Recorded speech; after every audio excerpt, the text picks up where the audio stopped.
Hello. I, it is afternoon or morning? Afternoon. Afternoon, okay. Sorry?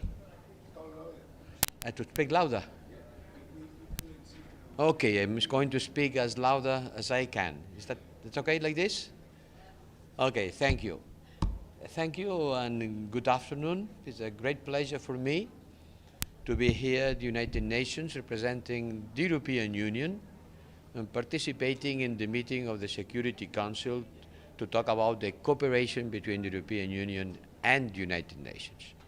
But I've been talking about something more than that. I start by saying that we live in a very, very, very complex, difficult, and challenging world.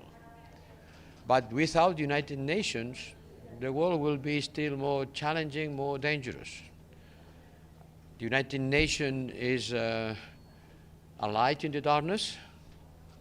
The world is becoming darker and darker.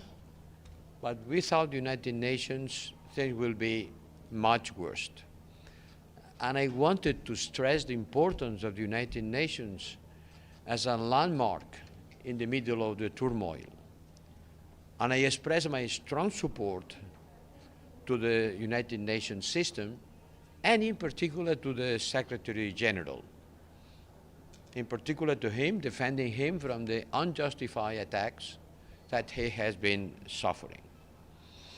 At the beginning of my speech, I focus on the two great problems of the world today. And both are a defining moment for the United Nations, for the respect of values and principles of the United Nations: Ukraine and Gaza. In Ukraine, the Russian aggression continues with great brutality, and I think there is no way for the Ukrainians to surrender, to raise the white flag. It's not the moment for the Ukrainians. They have to continue resisting the invader, and we have to continue supporting them in order to make them to resist. I've been in Ukraine. Their cities are being bombed by Russian missiles, and their culture and their identity are being threatened by annihilation, because Russia denies to Ukraine the right to exist.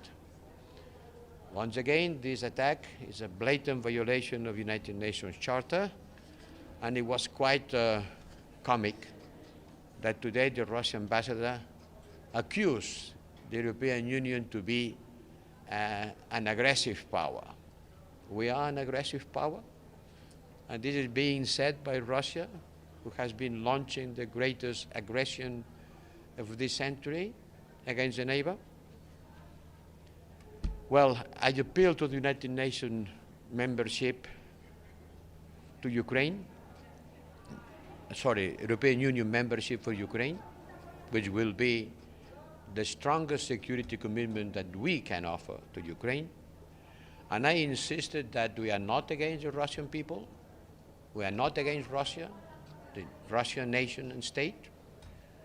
We are just against an authoritarian regime who has invaded its neighbor, violating the United Nations Charter. The second issue is Gaza. The situation in Gaza is unbearable. The very survival of the Palestinian population is at stake. There is a wide-scale destruction. Everything that makes society is being destroyed systematically, from cemeteries to universities, to civil register, to the property register. A wide-scale destruction, looming starvation of hundreds of thousands of people, famine, and acute lack of health care and humanitarian assistance. What we know is scores of kids traumatized, orphaned, and without shelter. At the same time, we have to remind that there are still more than 100 history hostages still held by terrorists. This situation has to be alleviated, and for that we have to increase humanitarian aid. But keeping in mind that this humanitarian crisis is not being caused by a natural disaster. It's not a flood. It's not a earthquake. It's not something caused by the nature. It's a man-made humanitarian disaster. Yes, we have to support people in need. We are quadrupling our humanitarian assistance. We have to mobilize the international community, but it is urgent that Israeli authorities stop impeding humanitarian access from parachute and from sea is better than nothing. But this is not an alternative. We cannot substitute hundreds of tons and hundreds of trucks coming by road with an airborne operation. It's better than nothing, but it doesn't prevent us from showing and pointing which is the real problem. And the real problem is that there is not enough access by the normal access way, which is by road. We are launching parachutes in a place when 1 hour by car, there is an airfield. My God, why not to use the airfield?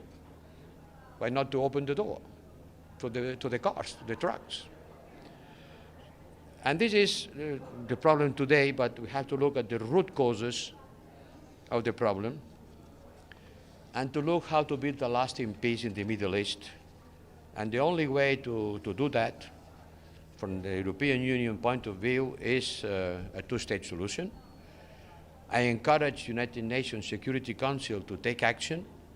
I encourage the Security Council to draft a new resolution explicitly endorsing the two-state solution as the solution and defining the general principles that this could make a reality.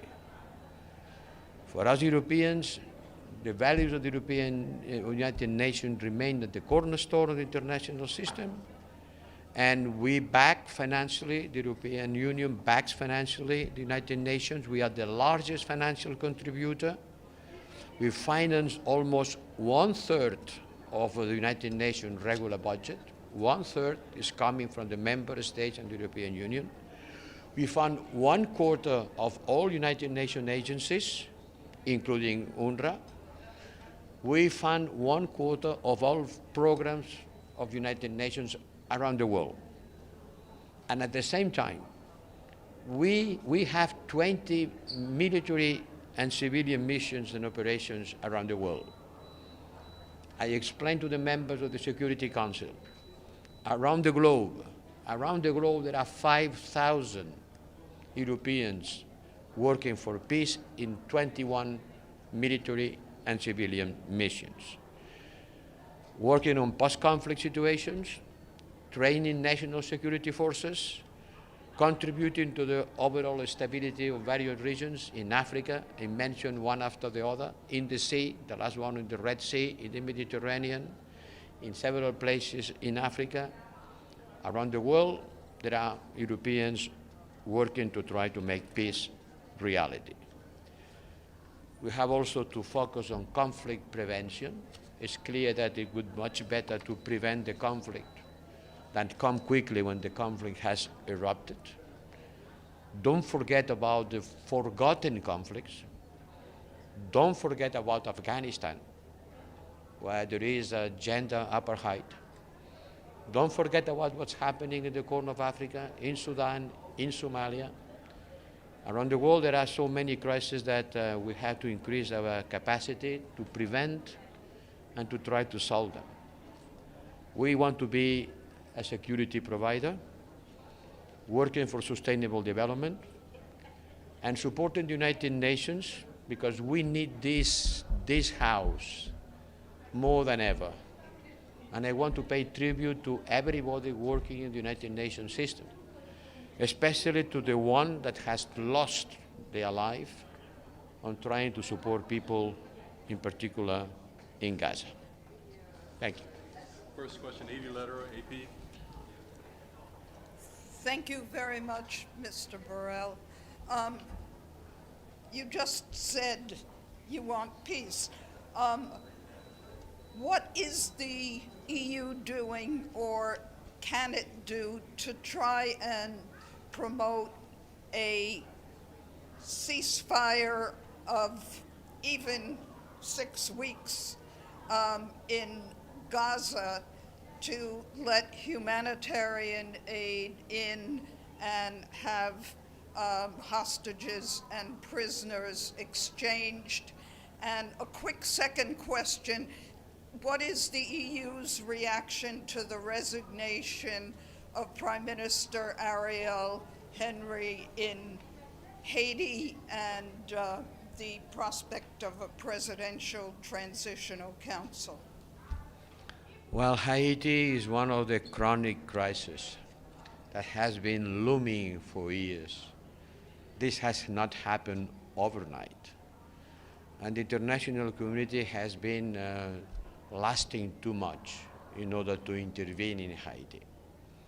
Now with this mission, which is waiting to deploy their capacities in the ground, there is a possibility of trying to restore a minimum of stability in order to deploy humanitarian support. I know that this will require a lot of efforts. The only thing I can say that is we support this mission, we support the deployment of these forces, and we believe that the international community has to engage in order to make the Haiti people get out of the black hole where they are. Alone, they will not succeed. That's clear. It needs a strong engagement of the international community, and I want to salute the efforts done by the US, the Canada, and for the Kenya people to engage their troops, their police on this endeavor. What we are doing? Look, here, the Security Council, what are the Europeans doing?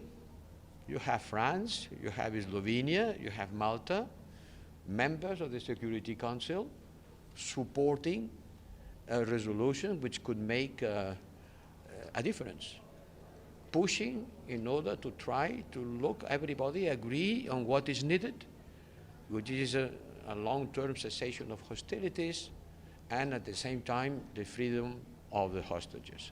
You know that there are different sensitivities among member states of the European Union, but what unites us is the fact that hostages has to be released as a condition in order to make the hostilities to stop and to look for a political solution.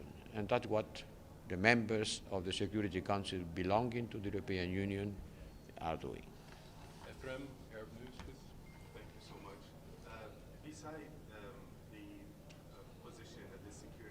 so much. Besides the position at the Security Council taken by some of the European nations you just mentioned, is there any other leverage that the EU can exercise to put a stop to what's happening in Gaza? Where are the actual actions? Where are the measures taken from the EU? We have not seen anything yet beside what you just described. Is there really nothing else? And we also know that some European countries are actually enabling what is happening with Gaza by sending weapons, like Germany, for example. So how do you reconcile that, and what are the actual measures that the EU can take?